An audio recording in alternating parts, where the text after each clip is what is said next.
Kamusta po kayo lahat? Lalong-lalo na po sa aking mga subscribers, sa aking mga viewers at likers. Ngayon po, isi-share ko po sa inyo kung paano magluto ng yummy papaitan.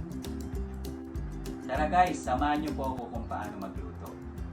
Ayan po, so kung napapansin niyo po, nagmamantika na siya. Ibig sabihin, lumambot ng ating pangpapaitan. So itatapon na po natin siya guys. Palalamigin at itatapon. Ayan guys, hinihiwa na ni Glenn ang papaitan. Ayan. Yan. Meron tayong laman loob.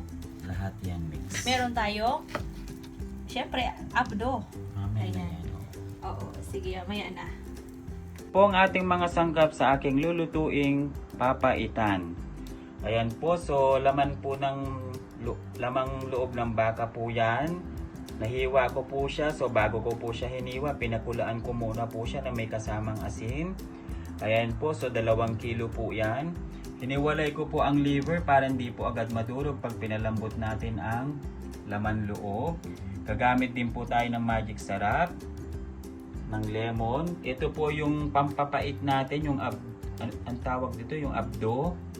Gagamit tayo ng long chili green saka hot red chili. Siyempre po 2 thumbs of ginger. Kaya po maraming ginger para po yan ang pampatanggal ng lansa ng ating laman loob. 1 onion, 10 cloves of garlic. Siyempre po ang ating paminta, ang ating patis at ang ating mantika. Ayan po ang ating mga sangkap. Tara guys, samahan nyo po ako mag-isa. Po, nagpainit tayo ng mantika. So 3 tablespoon po ang nilagay kong mantika. Unahin po natin ang ating luya. Kailangan po mag light brown ang ating luya para pampabango sa ating lulutuing papaitan. Ayan po, so ilalagay na po natin ang ating bawang. Ayan, maraming bawang din po para lalong lumasa, mawala yung lansa ng ating lulutuing papaitan. Siyempre po, lalagyan natin ng pepper para lalong bumango ang ating bawang at luya. Bango. Ang bango-bango. Po ang ating sibuyas. Sauté lang muna natin ang ating sibuyas. Ngayon po ilalagay na natin ang ating hiniwa-hiwang Pampapaitan. Laman loob, no? laman loob. Laman loob. Ayan. Kung Sarap. napapansin nyo guys, ayan no, ang linis-linis na niya kasi pinakuluan ko po muna yan. Pinakuluan ko muna siya ng 30 minutes bago po siya hiniwa. Hindi, meron naman dyan yung sinabi natin na pakuluan siya. Ayan. Paminta. Sprinkle of pepper. Tapos po, lagyan natin ng patis. So, 3 tablespoon of patis po ang cover nito ng sandok. Magdadagdag na lang po tayo mamaya. So, igigisa-gisa lang po muna natin siya guys.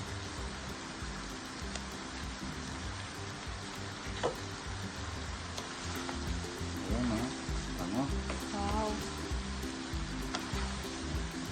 Sarap na naman ang papaitan.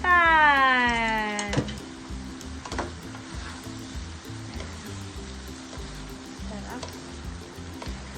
Bango-bango. Sarap. Sarap. So, tatakpan lang po natin at isisimmer natin siya ng 10 minutes. Ayan guys, kung napapansin nyo po, may malaking kasirola. Ayan. Kasi po, nagpakulo na po ako. Yung taba-taba po ng laman loob. Kasi po, mingirin po ako ng extra taba. Ayan. Pinakuluan ko na po siya. So, dyan po ililipat natin mamaya itong laman loob at dyan natin siya palalambutin. Ayan. Kung napansin nyo po, may manti-mantika na po ang ating sabaw. Kasi yan po yung taba-taba ng hiningikos doon sa sa bilihan ng pangpapaitan sa shop. Tap na natin. Ayan po.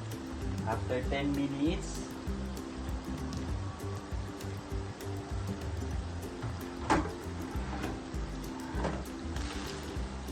Ayan. So, nagisa-gisa na po ang ating laman loob. Lumiit na po siya, guys. After 10 minutes, lumiit na rin siya. Para mawala din po ang lansa o amoy ng ating laman loob. Pero sa akin, guys, wala na po siyang amoy kasi. Ayan, guys. So, kung tingnan nyo, ano na rin siya, oh. Yan. So, ililipat na po natin siya at palalambutin. So, matapos igisa, ilipat. Yes. Tapos, igisa, ilipat natin dito. Sa may sabaw. Ay, makamantalis. Yan. Wow! So, ayan, guys. So, Papaitan! Ang sarap! Naku, ito na naman tayo. Ang sarap ng papaitan. ayan po, oh. Ayan. Wow! So, dyan na po natin siya, guys, palalambutin ng 1 oras. Okay. Siyempre po, tatakpan muna natin at palalambutin ng 1 oras. Okay. After 1 hour po, ayan. Titingnan natin kung malambot na. Ano ba mo?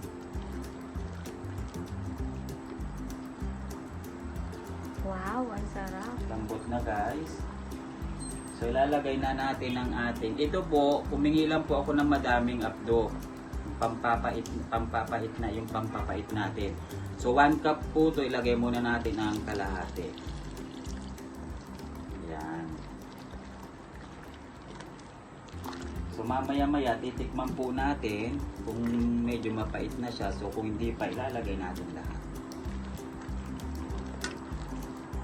Pakuluan po muna natin sandali para kumulo po yung nilagay nating pampapait. Wow, ang sarap.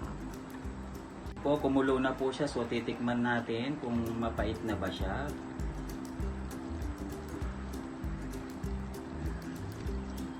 So, hindi pa po.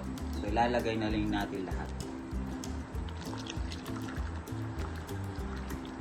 Depende po yan, guys, sa dami ng lulutuin nyo, ha, na papaitan. Kasi ito, 2 kilos po itong niluluto kong papaitan. Kaya, madami akong hininging apdo, yung pampapait. Ayan.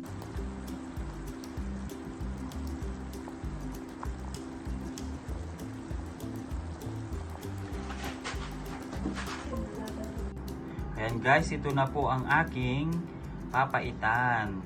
Ayan.